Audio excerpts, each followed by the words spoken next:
Baik, kita lanjutkan.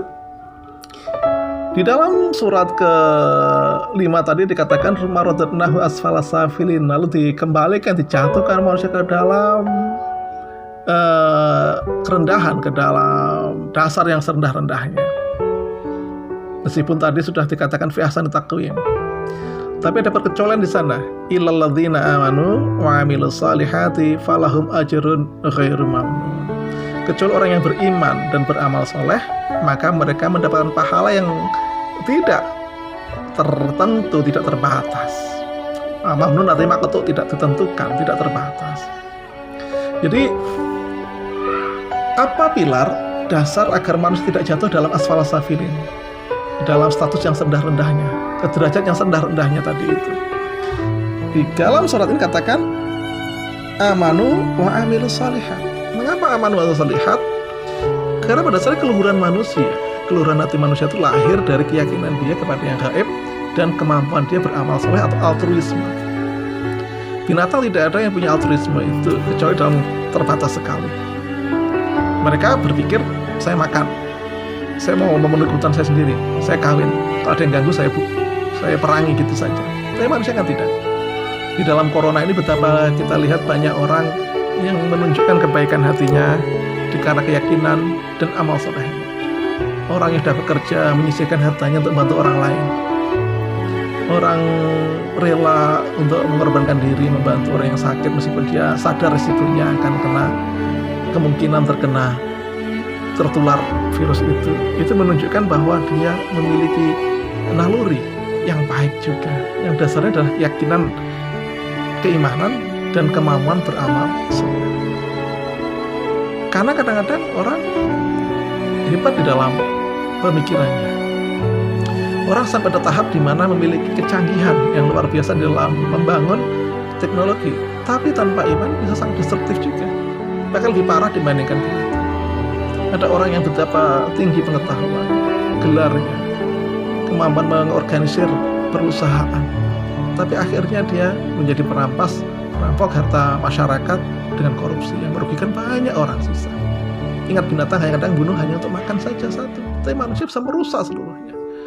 Orang bisa berburu di lautan dengan bawa perahu sebesarnya dan mengangkut seluruh isinya tanpa memikirkan bagian nasib generasi selanjutnya. Tapi kalau dia ingat, saya hidup bukan untuk saya sendiri, untuk anak saya, untuk generasi saya, maka dia akan sadar, dibagi-bagilah, dilestarikanlah. Nah, ini yang bisa melahirkan adalah amal soleh, kemauan orang berbuat baik. Ada juga orang yang tersadar ketika kembali pada nilai norma itu.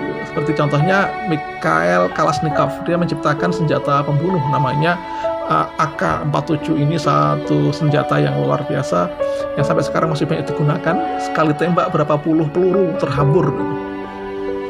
Ada juga pencipta dinamit yang bisa merobohkan bangunan, bisa membunuh banyak orang juga.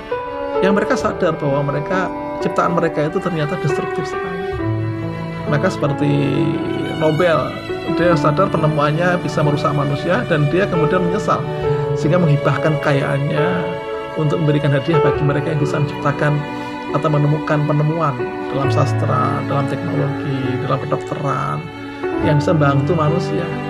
Ini menunjukkan kesadaran bahwa manusia bisa kembali kepada ahsani taqwim lagi dengan kesadaran ketuhanan itu, dengan kesadaran amal soleh itu. Maka fama yukadzibuka ba'du biddin, semuanya itu nanti akan dibimbing oleh keyakinan kepada hari akhir.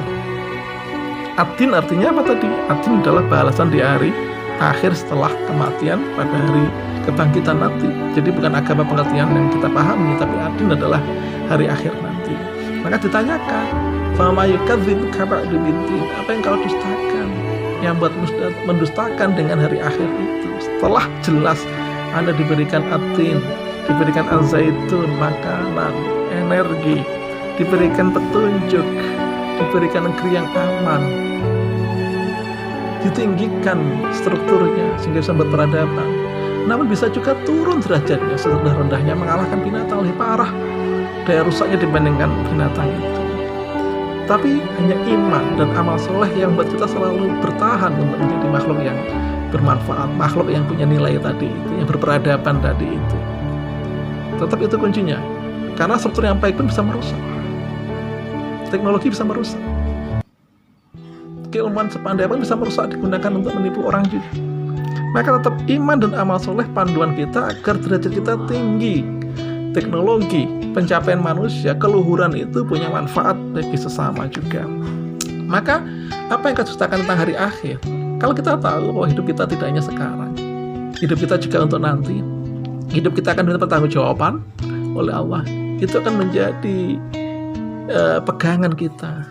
Jangan dustakan hari akhir, jangan dustakan iman pada hari akhir, karena segala kebajikan kita kadang-kadang memiliki dasar pada hari akhir. Banyak orang mau beramal, mengapa sedekah dapat pahala dari Allah? Kenapa tidak mau mencuri? Saya takut pada siksa, pada balasannya di akhirat nanti. Betapa bahwa keyakinan pada hari akhir ini dasar membuat orang selalu di dalam ahsan takwim tadi itu. Tidak turun derajatnya jatuh-jatuhnya. Beda kalau dia tidak percaya, yang penting hidup sekarang, seenak-enaknya, yang penting menang dulu. Karena setelah ini kita mati, kita nggak tahu lagi, kita nggak akan dapat kesempatan lagi untuk menang-menangan seperti ini. Ya sudah, hidup akan rusak. Maka alaihissallahu bi ahkamil hakimin. Terakhir tegaskan lagi, bukankah Allah hakim, pengatur yang sebaik-baiknya,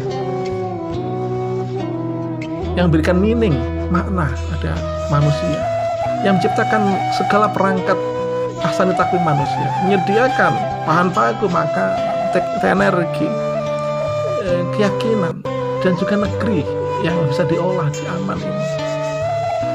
Tapi dengan itu pula ditunjukkan jalannya keimanannya, ditunjukkan juga bagaimana beramal yang baik, diberikan wahyu.